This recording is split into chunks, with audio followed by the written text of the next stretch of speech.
ભગવાનના લગ્ન થયા છે. પ્રથમ લગ્ન રૂક્ષ્મણીજીની સાથે થયા. દાંપત્ય જીવન સુંદર રીતે પ્રભુનું ચાલે છે. અને એમાં કામસ્તુ વાસુદેવાંશો દગ્ધ પ્રાગ રુદ્રમન્યુના. કામસ્તુ વાસુદેવાંશો દગ્ધ પ્રાગ રુદ્રમન્યુના દેહોપપત્તયે ભૂત સ્તમેવ પ્રત્યપદ્યતે સ એષ જાતો વૈદર્ભ્યામ કૃષ્ણવીર્ય સમુદ્ભવ. તો એ કામસ્તુ વસુદેવાંશો, ભગવાનને એ માફ કરજો, કામસ્તુ વાસુદેવાંશો.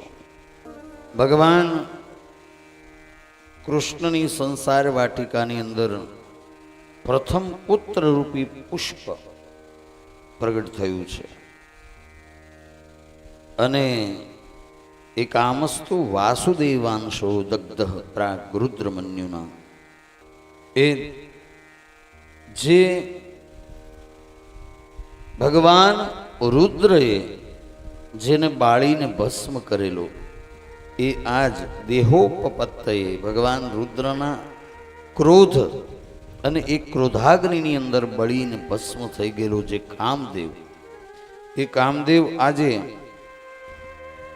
ભગવાન કૃષ્ણને ત્યાં પુત્રના રૂપમાં પ્રગટ થયા છે. અને સ એ સજાતો વૈદર્ભ્યામ કૃષ્ણ વીર્ય સમુદ્ભવ. ભગવાન કૃષ્ણને ત્યાં પુત્રના રૂપમાં પ્રગટ થયા છે. અને એનું નામ પડ્યું છે પ્રદ્યુમ્ન ઇતિ વિખ્યાત સર્વતો નવમ પિતુ.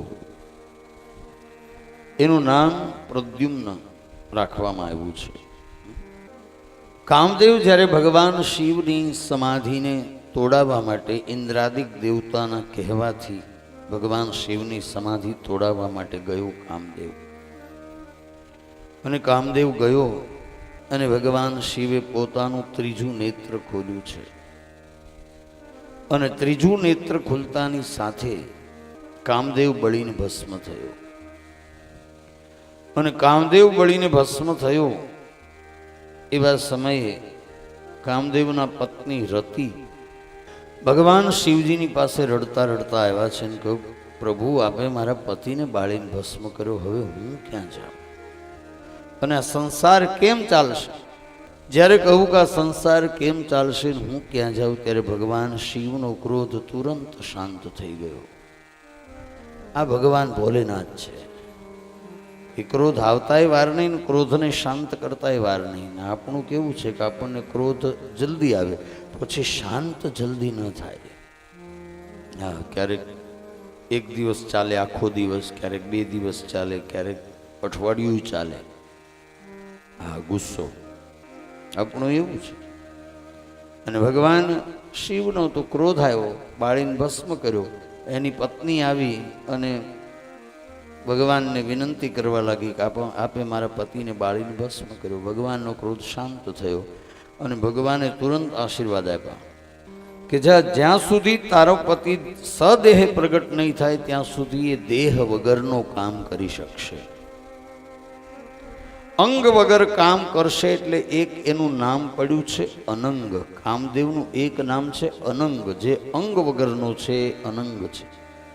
અને ભગવાન કૃષ્ણ ને ત્યાં પ્રથમ પુત્રના રૂપમાં તારો પતિ પ્રગટ થશે.